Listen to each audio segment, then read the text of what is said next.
Hi there, my name's Ed Lewis and welcome to the first in Waitman's series of podcasts looking at the current challenges posed by COVID-19 to the insurance industry. In this series, we'll examine the differences between affirmative and silent cover for COVID-19 related exposures. We'll get under the skin of the growing media storm about the increasing number of insurers declining cover for business interruption losses. And we'll also go well beyond the law to consider the wider commercial, financial, socio-economic and political factors that are likely to impact upon the debate and influence the outcome of disputes about where the burden of responsibility falls and how sustainable solutions ought to be shaped.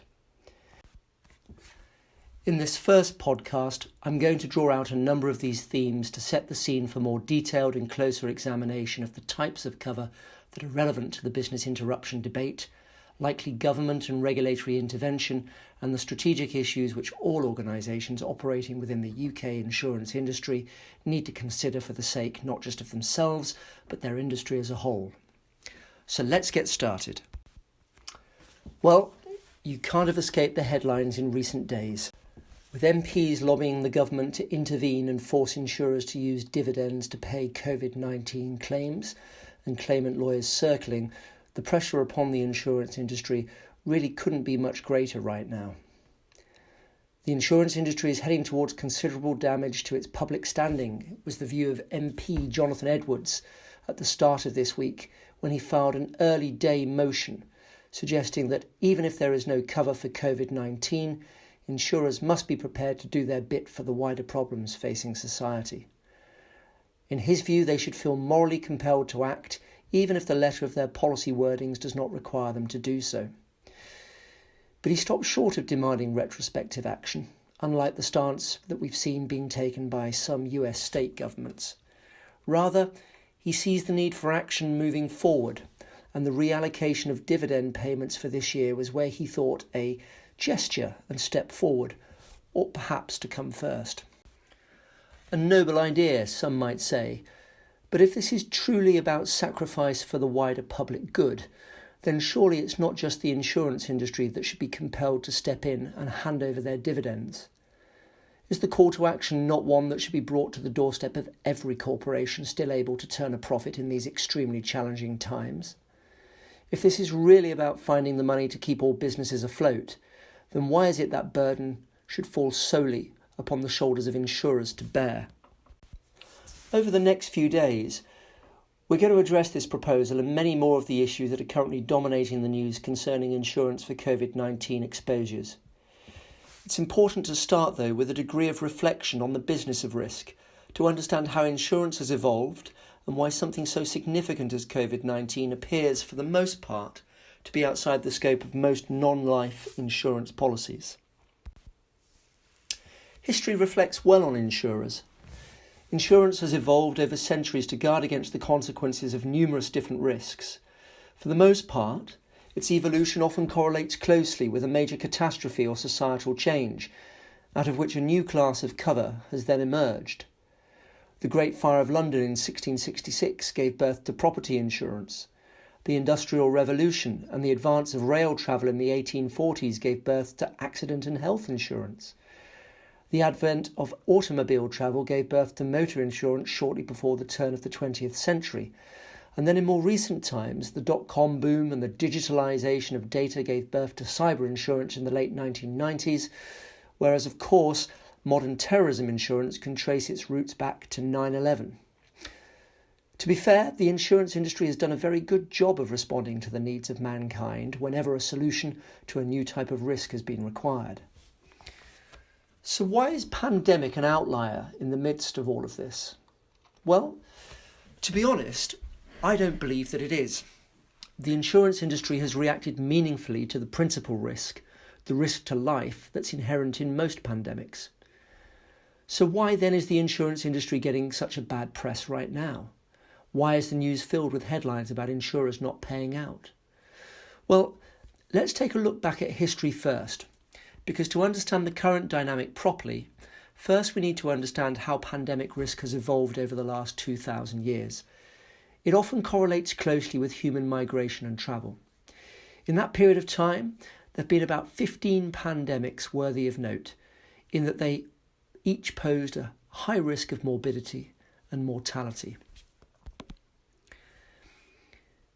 First, we saw the Antoine plague in 156 AD, causing about 5 million deaths globally. Following on, the plague of St. Justinian in around 541 AD. That brought 50 million deaths. Leaping forward, the Black Death came in 1347. 25 million deaths resulted from that. Then we had smallpox in 1520, 56 million deaths. We saw the 17th century Great Plagues in 1600, bringing around 3 million deaths. Cholera then followed between 1817 and 1923, 1 million deaths. We saw the Third Plague in 1855 that caused 12 million deaths. And then entering the 20th century, we saw Spanish flu in 1918, causing 100 million deaths. Asian flu followed after that in 1957, 1.1 million deaths. Hong Kong flu in 1968, a further million deaths. Then we had HIV and AIDS in 1981, continuing to the present day, and so far a death toll of around 35 million. And then into the 21st century, we had SARS in 2002, 770 deaths. Swine flu in 2009, 200,000 deaths. MERS in 2012, 850 deaths.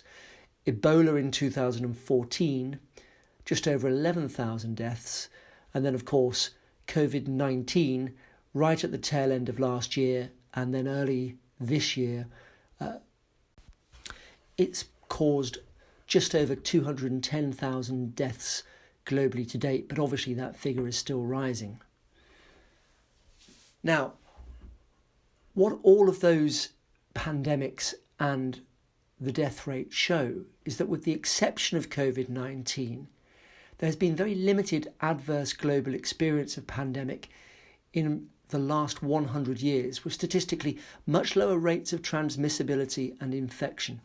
In fact, not since Spanish flu in 1918 has the world experienced a virus outbreak with anything like the same ferocity and transmissibility. Whilst Ebola admittedly has a far higher rate of mortality, unlike respiratory illnesses, which can spread by particles that remain in the air after an infected person coughs or sneezes, Ebola is only spread by direct contact with the bodily fluids of an infected person. The same is also true, of course, of HIV and AIDS. Therefore, what we are witnessing now with COVID-19 is unlike anything we've seen in living memory of the overwhelming majority of people still alive on the planet at the moment. Nevertheless, if we've seen it before, then why aren't we better prepared? Well, to be fair, there are two answers to that. The first is that science has no way of knowing when pandemics will occur, much less their severity. And when they do strike, there isn't a ready-made batch of vaccine on hand to slow the rate of infections and transmission.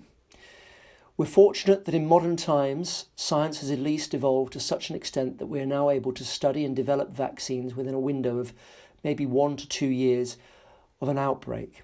In times past, even the relatively recent past, if you think about HIV and AIDS, for example, that was really unthinkable.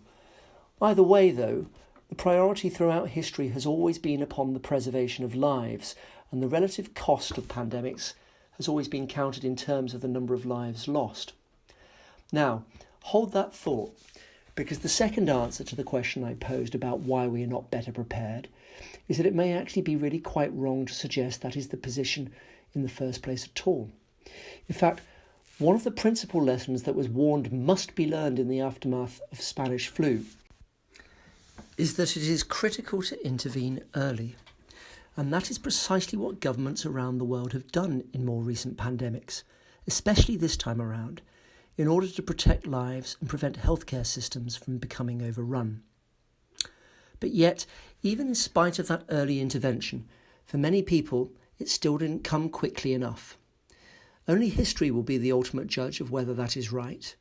But when one considers the speed with which a disease like COVID-19 is able to spread in these modern times due to the ubiquity of air travel, in stark contrast to how the world was in 1918, the fact that the rate of infection and mortality has been kept so low must not be taken for granted.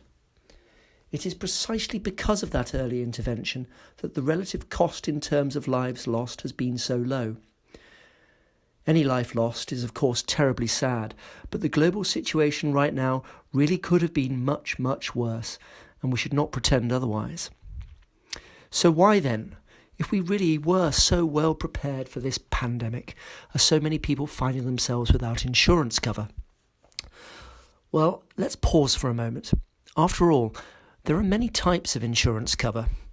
As I said before, the most obvious impact and the greatest risk posed by a pandemic such as COVID-19 is the risk to life. Fortunately, though, the rate of mortality has been suppressed by early preemptive government intervention to arrest the spread of the disease through limiting the opportunity for human-to-human transmission. There are very few life policies that would not respond to death caused by COVID-19, but because a high mortality rate has thankfully not been a feature of this particular pandemic, at least not yet, attentions have naturally turned elsewhere, towards the insurers of non-life policies. And that, of course, is no coincidence. It's a direct consequence of the fact that in order to save lives by preventing the opportunity for transmission between people, some business premises where rates of transmission could have been significant have been forced to close. But even more significantly, the free movement of people has been temporarily, but quite extremely restricted too. This pandemic is therefore the first in history whose consequences are likely to be remembered just as much for its cost to livelihoods as it will be in lives. There is no precedent, no practicable model for the current scenario. SARS and Ebola came nowhere close to what we are experiencing right now. And even now we still don't know just how long the current closures and restrictions on movement will last, or what the full scale of their impact will be. So why is it then that business interruption cover doesn't respond? Well, as a headline point, there hasn't been a total absence of response, contrary to what's being portrayed in the media.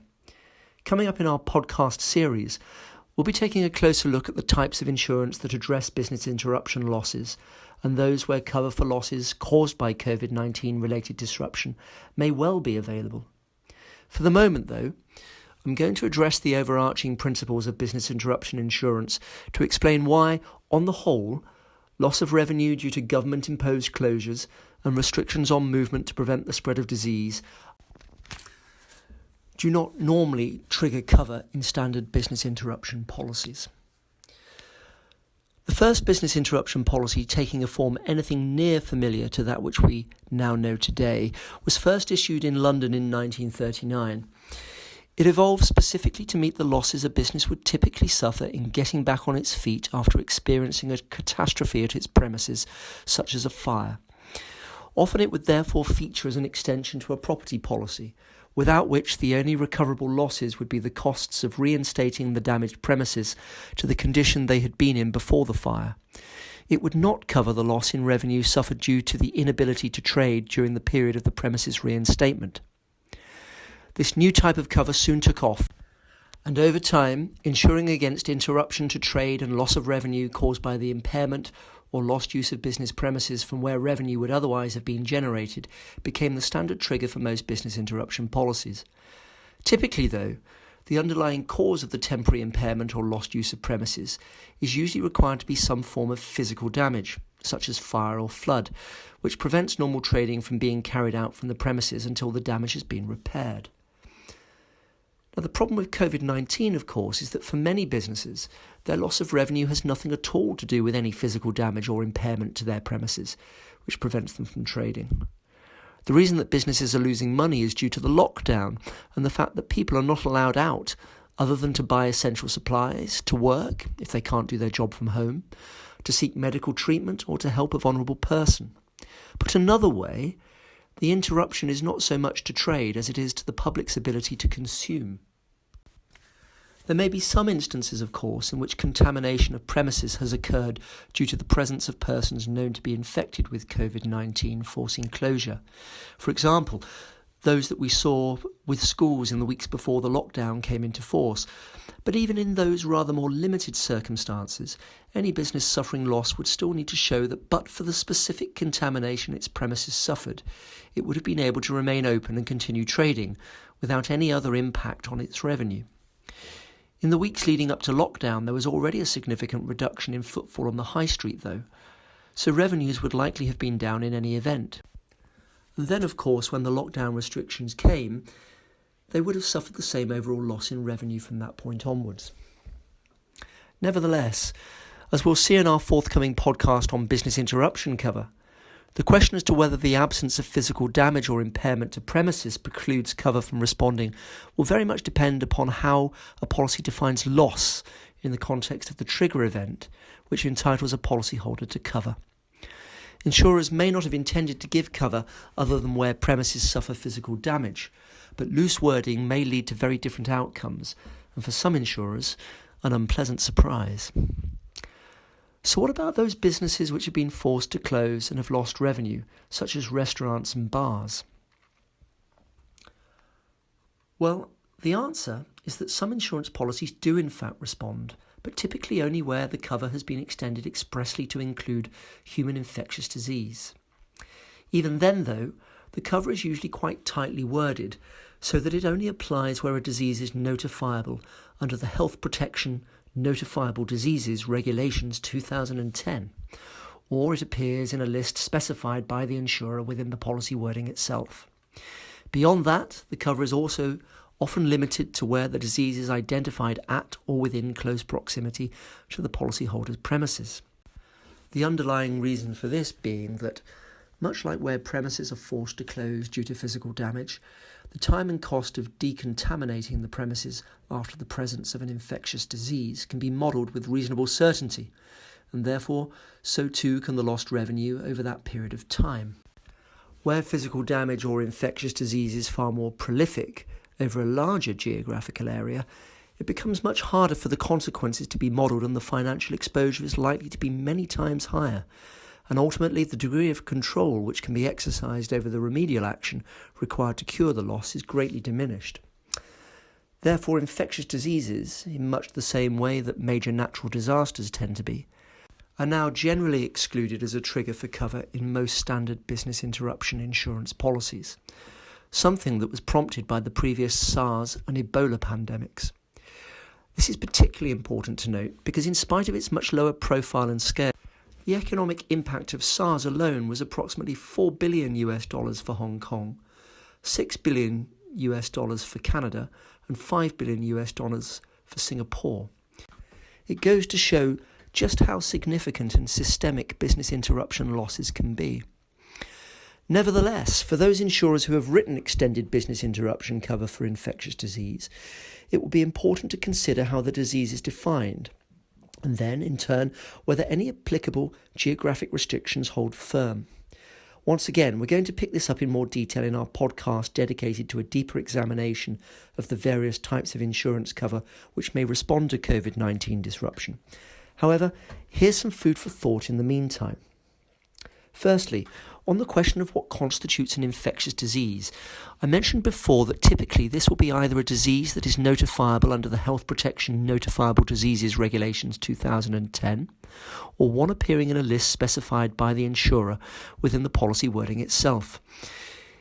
In terms of the regulations, the UK government conferred notifiable disease status upon COVID-19 with effect from 5th March this year. This means any revenue losses arising from that date might, in principle, be in with a shout of being covered. Unsurprisingly, because of the obvious jeopardy inherent in having to respond to losses arising from an undefined list, and therefore an infectious disease that was possibly not within the scope of the regulations at the time the relevant policy was taken out, but only included in them later, many insurers choose to prescribe their own list instead and name the diseases which will trigger cover. However, whilst this may have seemed like the safer option, some commentators are now suggesting otherwise. But why? And are they right? Well, it seems the argument flows from a fundamental misunderstanding that a virus and disease, whilst related, are two different things. Put simply, a virus is what triggers the onset of disease in its human host. So whilst the popular name for the virus that we are seeing in the current pandemic and being used in the media is COVID-19, that in fact is the name given to the disease caused by the virus. The official name of the virus is Severe Acute Respiratory Syndrome Coronavirus 2, or SARS-CoV-2 for short. That name was officially adopted on 11th February 2020 by the International Committee on Taxonomy of Viruses. And it's because of that, some commentators have now suggested that any insurer-prescribed list of specified diseases which simply refers to SARS without further qualification may well oblige the prescribing insurer to pick up losses for COVID-19 in any event. The reality, however, is that SARS is a unique disease distinct from COVID-19, caused by a virus known as Severe Acute Respiratory Syndrome Coronavirus 1.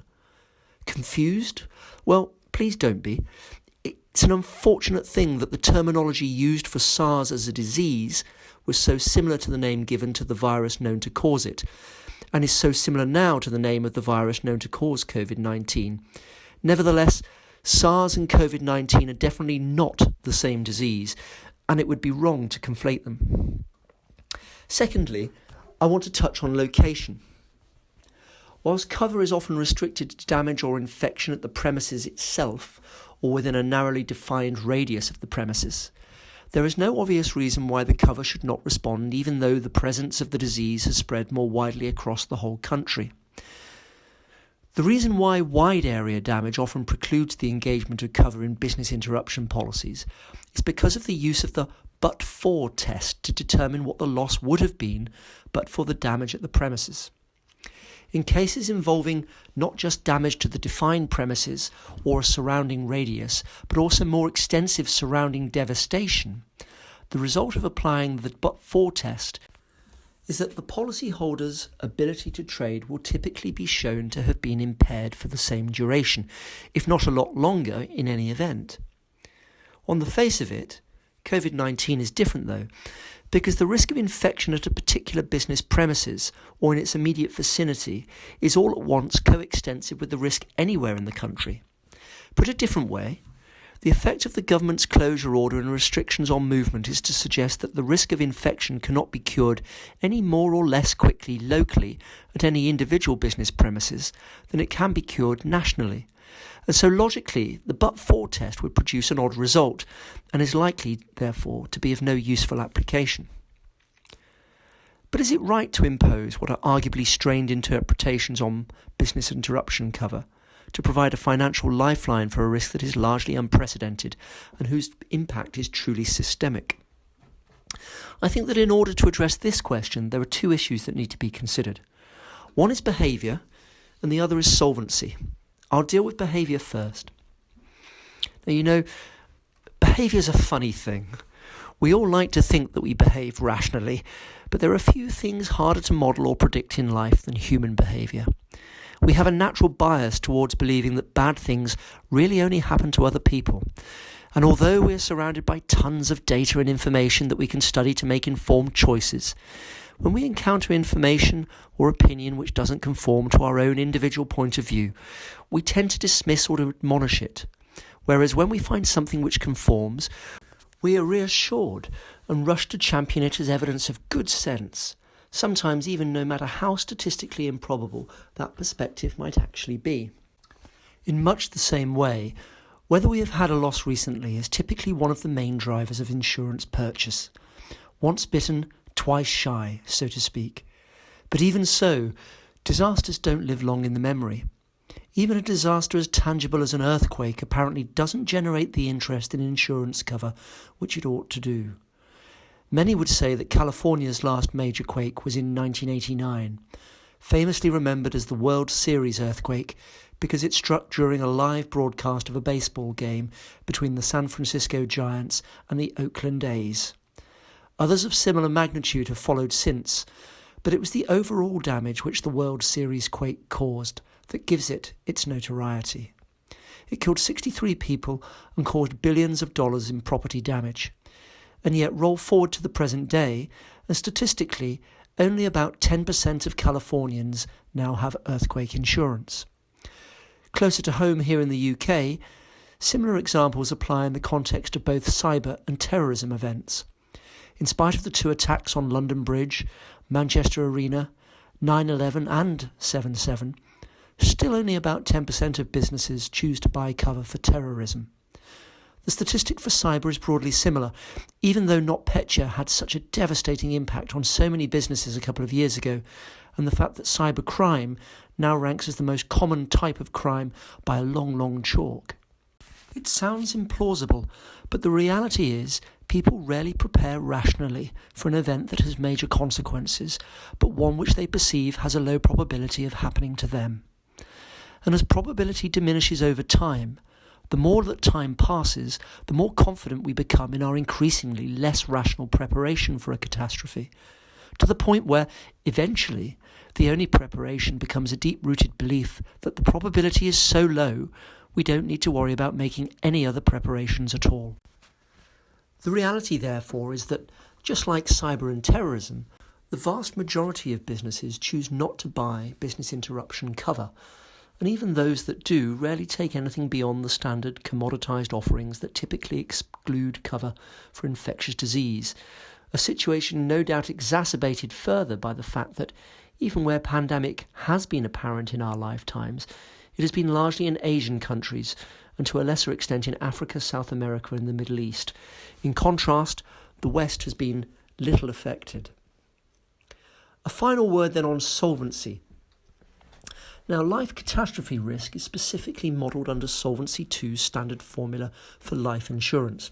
It's fair to say that the risk of mortality due to a pandemic is well understood by many life insurers and would have been modelled as part of those Solvency II requirements. However, the non-life consequences are much more complex and less developed.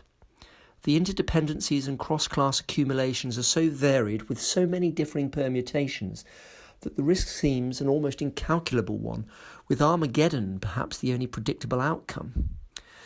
And so is it not then precisely because of that, precisely because the solvency of insurance businesses is required to be capable of accurate modelling for the sake of financial prudence and to protect all policyholders, the business interruption cover is deliberately limited in its scope, even where it is available in extended forms which include infectious disease.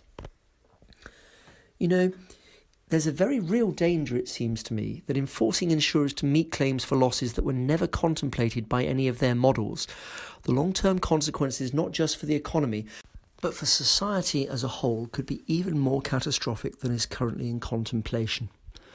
The solvency implications for many insurers could be devastating, with significant implications in turn for the financial services compensation scheme.